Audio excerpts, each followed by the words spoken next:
तो हरे कृष्णा डेवलपर कैसे हो आप सब। इस वीडियो को बड़े ही ध्यान से देखना और समझने की कोशिश करना कि मैं एक्चुअल में कहना क्या चाहता हूँ। इस वीडियो को मोटिव ये है कि मैं बताना चाहता हूँ कि एक्चुअल में विलन्स कैसे होने चाहिए, हमारी इंडस्ट्रीज ने विलन को कैसा बना दिया है। तो बात करते हैं कि विलन्स कैसे होने चाहिए। इस बारे में अगर जब मैंने डिटेल पर रिसर्च की तो मुझे पता चला कि विलन को एक पावरफुल पर्सनालिटी होना चाहिए। विलन की जो पावर है उसकी खुद में होनी चाहिए, ना कि उसके आसपास के गुंडों में होनी चाहिए। और एग्जांपल कि विलन की पावर उसके खुद में होनी चाहिए, उसको खुद में इतने गट्स होने चाहिए कि मैं विलन हूँ, मैं इतना पावरफुल हूँ। ये नहीं कि उसको अपने जितने आसपास के गुंडे हैं 150 उनको देखकर पावर आनी चाहिए। विलन में स्वयं की पावर होनी चाहिए कि वो विलन है। अब मैं ये क्यों समझा रहा हूँ, ये समझो।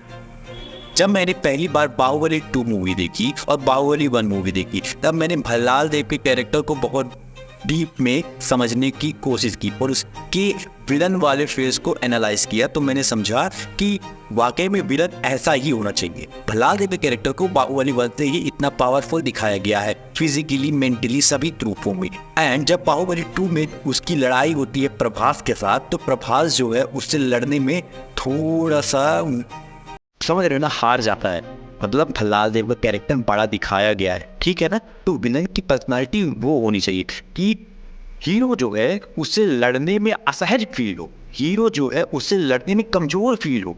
विलन दिखना चाहिए बड़ा, पैसों से नहीं, रुतबों से नहीं, पब्लिक से नहीं, गुंडों से नहीं, खुद में बड़ा होना चाहिए। वो हमको राजा मौली ने वहाँ जो दिखाया, मैं तो फैन हो गया था वहाँ कि विलन का कैरेक्टर कितना परफेक्ट दिखाया गया। वहीं जब उसी राजा मौली ने बनाई ट्रिपल आर, तो उन्होंने वहाँ पास विलन को कोई पावर दी ही नहीं। जो ये बुढ़ा व्यक्ति था के कैरेक्टर को ज़्यादा दिखाया ही नहीं। हर टाइम जब भी हीरो की लड़ाई हुई है तब हमको सिर्फ उसके चमचों से लड़ाई दिखाई गई है। इनफैक्ट कि जो एंडिंग थी उसमें भी तुम अगर ध्यान से देखो कि हमको एंडिंग में बहुत मजा आया था, क्योंकि वो जब उसके गुंडों के साथ लड़ रहा था तो क्या मूव्स थे, क्या सिनेमेटोग्राफी थी, क्या चीज़ थी, मज़ा आ गया था देखकर। लेकिन अगर तुम ध्यान से एनालाइज करो तो तुम समझोगे कि जब गुंडों के साथ लड़ाई होने के बाद वो विलन को मारने गए तो विलन को मारने का काम कितना ज़्यादा आसान था, बस उसको गोली मार के चले आए। क्या ये परफेक्ट एंडिंग होगी? एक विलन के कैरेक्टर को बस गोली मार कर चले आए, इज दैट सिंपल? ये तो पहले भी किया जा सकता था, पहले गोली मार देते उसको। वही मैं कह रहा हूं कि विलन के कैरेक्टर को बहुत बड़ा ही दिखाना चाहिए। इसका एक एग्जांपल और देता हूं, इसका एक परफेक्ट एग्जांपल देता हूं। Avenger end game infinity war, इस मूवी से तुम समझोगे परफेक्ट एग्जांपल।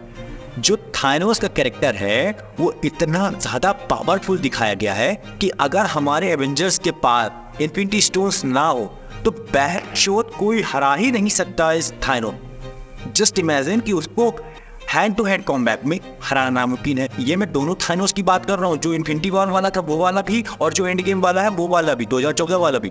मैं कह रहा हूँ कि उस थानोस को हैंड टू हैंड कॉम्बैट में भाई ये 3 किया सारे के सारे नहीं हरा सकते। मैं ये कह रहा हूँ क्योंकि इन्होंने दिखाया है कि हाँ थानोस है उस लेवल का, कहाँ फाड़ सकता है इन सबकी हैंड टू हैंड कॉम्बैट में। उन्होंने हराया कैसा? किसी चीज की हेल्प लेकर। मतलब कि एक पर्टिकुलर चीज है स्टोन्स, उसका यूज करके थानोस को हराया है। अदरवाइज जो 2014 वाला जो थानोस था उसको ये सोचते कि हैंड टू हैंड कॉम्बैट पे अपनी पावर्स के बलबूते पर हरा दे तो ये पॉसिबल ही नहीं था। इसका एक और परफेक्ट एग्जांपल देता हूँ। बाकी 1 जब आई थी जिसमें साबू जी का कैरेक्टर मार्शल आर्ट वाला बंदा था, ठीक है ना। उसमें उनका जो बेटा था वो मेन विलन था, यानी कि ये बंदा मेन विलन था इस पूरी बागीवर का।